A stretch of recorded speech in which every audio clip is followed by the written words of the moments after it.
Assalamualaikum warahmatullahi wabarakatuh. Perkenalkan, nama saya Siti Syariah dengan NIM 2012347.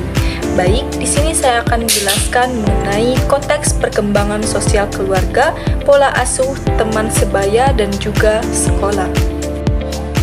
Perkembangan sosial anak merupakan proses penting yang membentuk kemampuan mereka dalam berinteraksi, berkomunikasi, dan menyesuaikan diri dengan lingkungan sosial.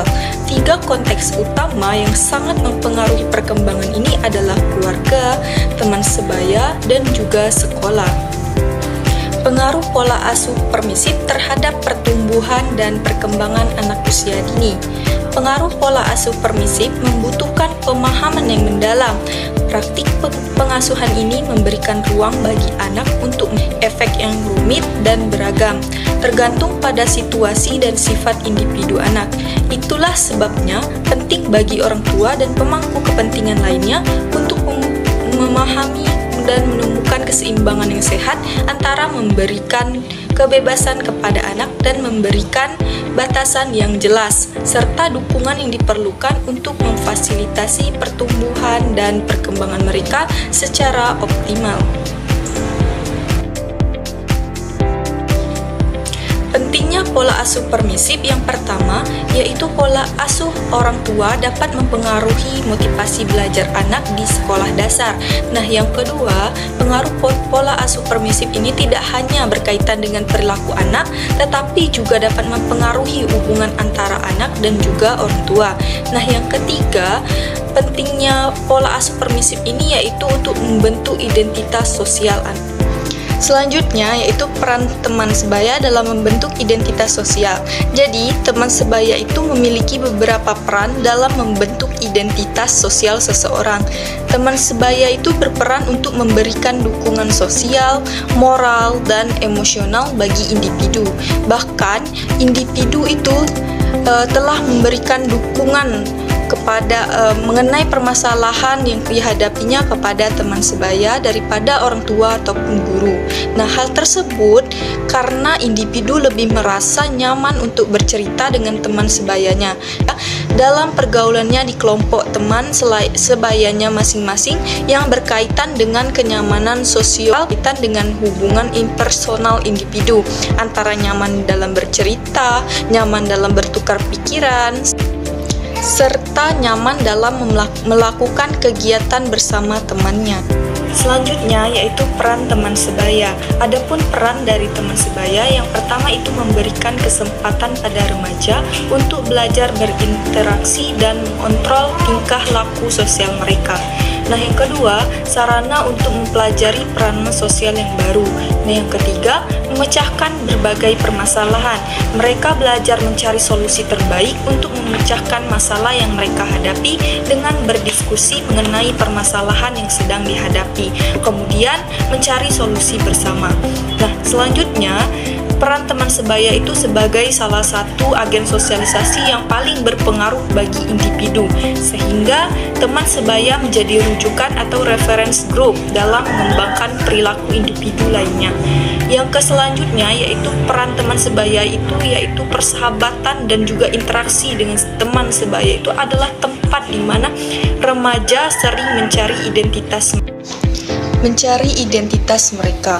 Oleh karena itu, penting bagi individu untuk memilih teman-teman yang memberikan dukungan positif dan bagi orang tua serta pendidik untuk membantu remaja itu untuk mengembangkan keterampilan sosial yang sehat dan penilaian yang bijak dalam interaksi mereka dengan teman sebaya. Selanjutnya yaitu pola asuh permisif di lingkungan sekolah. Dalam konteks pendidikan, pengaruh pola asuh permisif juga dapat terlihat dalam interaksi antara anak, guru, dan lingkungan belajar. Nah, pola asuh permisif di lingkungan sekolah merujuk pada gaya pengasuhan di mana guru atau pihak sekolah cenderung memberikan kebebasan yang besar kepada siswa dengan sedikit aturan dan disiplin.